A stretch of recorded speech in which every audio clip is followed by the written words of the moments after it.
ये कृष्णा। आप लोग आवाज सुन पा रहे हैं? अगर आवाज सुन पा रहे हैं तो आप जल्द से- हरे कृष्ण, आवाज आ रही है? हरे कृष्ण। आप सभी भक्तों का, सभी भागवतों का, सभी वैष्णवों का हार्दिक स्वागत, हार्दिक अभिनंदन। आज की श्रीमद् भगवद गीता यथारूप कक्षा में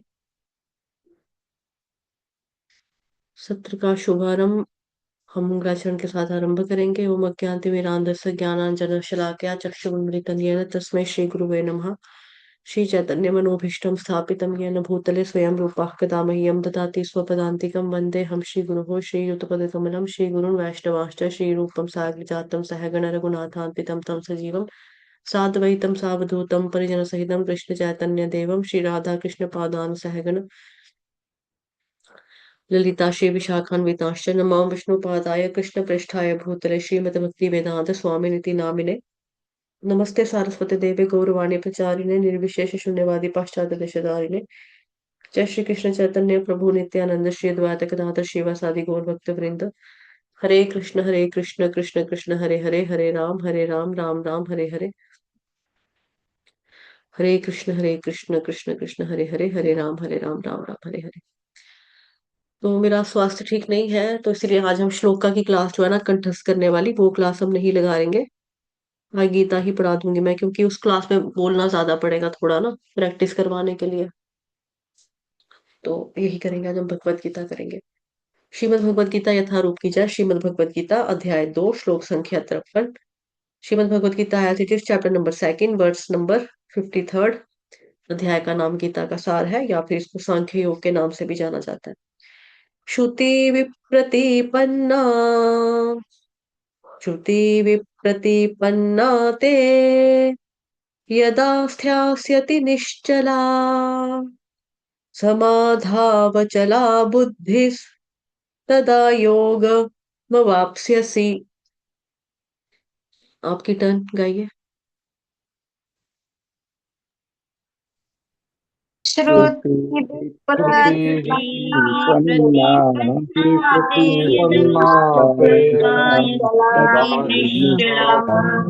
समाधावचला बुद्धिस्तदा योगमावस्यसि।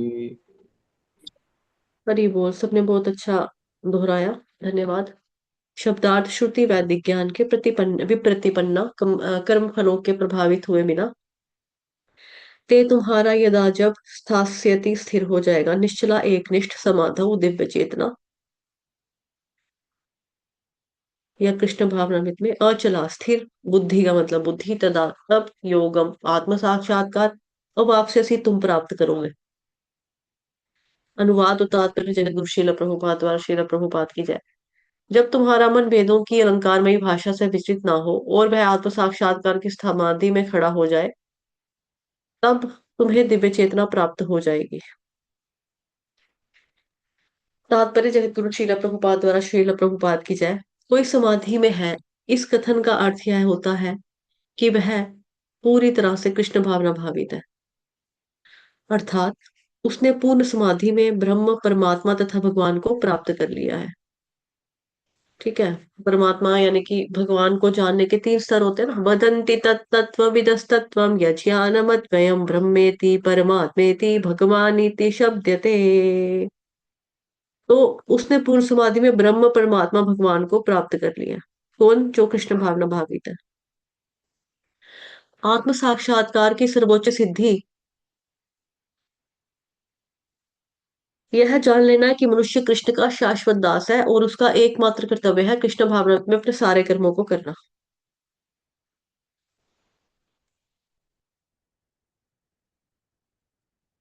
कृष्ण भावना भावित व्यक्ति या भगवान के एकनिष्ठ भक्त को ना तो वेदों की अलंकारमयी वाणी से विचलित होना चाहिए, ना ही स्वर्ग जाने के उद्देश्य से सकाम कर्मों में प्रवृत्त होना चाहिए। कृष्ण भावनामृत में मनुष्य कृष्ण के सानिध्य में रहता है और कृष्ण से प्राप्त सारे आदेश उस दिव्य अवस्था में समझे जा सकते हैं। ऐसे कार्यों के परिणाम स्वरूप निश्चयात्मक ज्ञान की प्राप्ति निश्चित है। ज्ञान की प्राप्ति निश्चित है। उसे कृष्ण या उनके प्रतिनिधि गुरु की आज्ञाओं का पालन करना एकमात्र होगा। ठीक है। इस श्लोक में बताया जा रहा है, जब तुम्हारा मन वेदों की अलंकारमयी भाषा से विचलित ना हो। अलंकारमयी भाषा क्या सी? वही वाली, ये करोगे तो वो मिलेगा, वो करोगे तो ये मिलेगा, जिसमें आपको एक तरह का लालच या लोभ दिया जाता है। लालच या लोभ दिया जाता है, ये करेंगे तो ये होगा, वो करेंगे तो ये होगा। तो बेसिकली अब व्यक्ति जो है ना, वो अलंकारमयी भाषा से विचलित नहीं होता। अब वो भक्ति के धरातल पर आ गया है। अलंकारमयी भाषा जो कर्म कांड, ज्ञान कांड, उपासना कांड की जो भाषा है, उससे विचलित, अब उसको वो विचलित नहीं करती है। ये वाला यज्ञ करा लो, स्वर्ग की प्राप्ति हो जाएगी, ये वाला हवन कर लो, ब्रह्मलोक चले जाओगे, ये वाला हवन करो, ये वाली पूजा करवाओ, ठीक है, अप्सराओं के साथ डांस करोगे। तो ये वाली जो अलंकारमयी भाषा है, उससे वो विचलित नहीं होता है। अब कई लोगों को ये बहुत विचलित करती है। कई लोग हैं जो तरह तरह के यज्ञ करवाते हैं,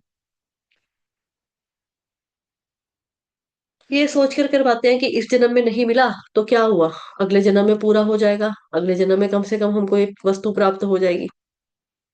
कोई भी XYZ वस्तु जो है वो इस जन्म में नहीं मिली तो कोई बात नहीं, अगले जन्म में मिल जाएगी हमें। तो ऐसे लोग क्या करते हैं, फिर लग जाते हैं उसी चीजों में। जैसे एक लोग सोचते हैं कुछ है कि अगर इस जन्म में अमरूद के पेड़ लगाएंगे ना, तो अगले जन्म में हमारे घर में लड़का पैदा होगा। तो जिनके घर में लड़कियां हैं, फिर वो अमरूदों के पेड़ लगाने लग जाते हैं कि हमारे घर लड़का पैदा होगा। इस जन्म में भगवान ने लड़की दी है तो कोई बात नहीं, अगले जन्म में लड़का दे देगा, है ना। इस जन्म में नहीं तो अगले जन्म में कम से कम अगला जन्म बढ़िया हो जाएगा हमारा, ये तो मिलेगा, खास बात ये हो जाएगी। तो कम बुद्धि वाले लोगों को ऐसी बातें बोली जाती है, वहां अप्सराएं मिलेंगी, बदतर हूरें मिलेंगी, इंजॉय करोगे, भोग करोगे। तो इस अलंकार में भाषा को किनारे करिए। फिर हमको किनारे करके क्या करना चाहिए? भक्ति भजन करना चाहिए, जिससे भगवान जी के साथ हमारा जो रिलेशनशिप है, संबंध है स्थापित हो, जो हम भूल चुके हैं। ऐसा व्यक्ति जो है वो क्या कर सकता है? दिव्य चेतना को प्राप्त कर सकता है। ऐसा व्यक्ति दिव्य चेतना को प्राप्त कर सकता है। हम्म। बाकी नहीं कर पाते हैं। इसलिए योग में मुक्त होना, विशेष रूप से यहाँ पर बुद्धि योग की बात की जा रही है। श्रुति विप्रतिपन्ना, इसका मतलब वेदों में, श्रुति में जो लिखा है, एक्चुअली उसके प्रति व्यक्ति अन्य मनसक हो जाता है। हमने कल पढ़ा था अन्य मनसक, उसमें दो उदाहरण देखे थे, प्रभुपाद जी का और शिला भक्ति सिद्धांत सरस्वती ठाकुर प्रभुपाद का, था ना। तो व्यक्ति क्या हो जाता है? अन्य मनसक हो जाता है। श्रुति के अंदर क्या है, किस प्रकार से सिविलाइज्ड नैतिक भोग किए जाए, यानी कि अप्रूव्ड भोग के लिए बताया गया है कि अप्रूव्ड भोग जो है, अप्रूव्ड भोग वो कैसे किए जाए, बस यही दिया उसके अंदर। श्रुति विप्रतिपन्ना, जो इंसान है वो सबसे अलग हो गया। और वो कहाँ पर हो गया, कैसे हो गया? वो निश्चला। किसमें हो गया वो? क्योंकि बुद्धि सदा योग वामाप्स्यसि, योग वाप्स्यसि, अब वो योग में स्थित हो गया, इसीलिए अब वो दिव्य चेतना को क्या कर रहा है? प्राप्त कर पाता है। इसलिए वो दिव्य चेतना को प्राप्त कर पाता है। तो पिछले श्लोक में कृष्ण भगवान ने कहा था ना कि जो भक्ति योग में लगे रहते हैं, जो भक्त भक्ति योग में लगे होते हैं, उन्हें कर्म फलों से मुक्ति मिल जाती है और वो कृष्ण के शाश्वत धाम को प्राप्त करते हैं। अब इस श्लोक में भगवान कह रहे हैं कि जो व्यक्ति वेदों की अलंकारमयी भाषा, जो कर्म कांड को प्रेरित करती है, स्वर्ग आदि उच्च लोकों का मार्गदर्शन करती है, ऐसे वाले लालचों से वो विचलित नहीं होता। इसके साथ ही जो संसार में मेरा तथा तेरा, मैं और मेरा, ये मेरा है, ये तेरा है, ये मैं हूं, ये मेरा है, इस तरह से जो मोह होते हैं, वो उससे भी विचलित नहीं होता है।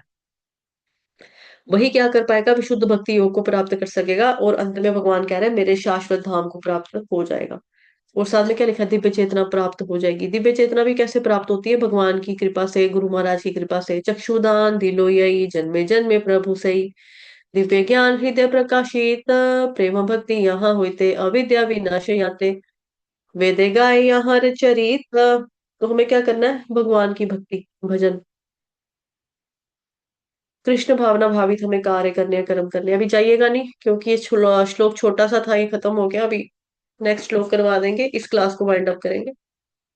तो अपना कैमरा ऑन करके अटेंडेंस लगवा लेंगे। वाञ्छाकल्पतरुभ्यश्च कृपा सिन्धुभ्येव च पतितनां पावनेभ्यो वैष्णवेभ्यो नमो नमः। अनंत कोटि वैष्णव वृंद की जय। जगत गुरु श्रील प्रभुपाद की भगवान की जय। श्रीमद् भगवद गीता यथा रूप की जय। आज के आनंद की जय। आप सभी भक्तजनों की उनकी माता हरे जी तबीयत कृष्ण हरे खराब लगे कृष्ण माता जी। कृष्ण कृष्ण हरे हरे हरे राम हरे राम राम हरे हरे। हरे कृष्ण कृष्ण कृष्ण हरे राम राम राम राम हरे राम हरे। हरे हरे। हरे माता जी एक बार दिख जाओ, तबीयत कैसी है?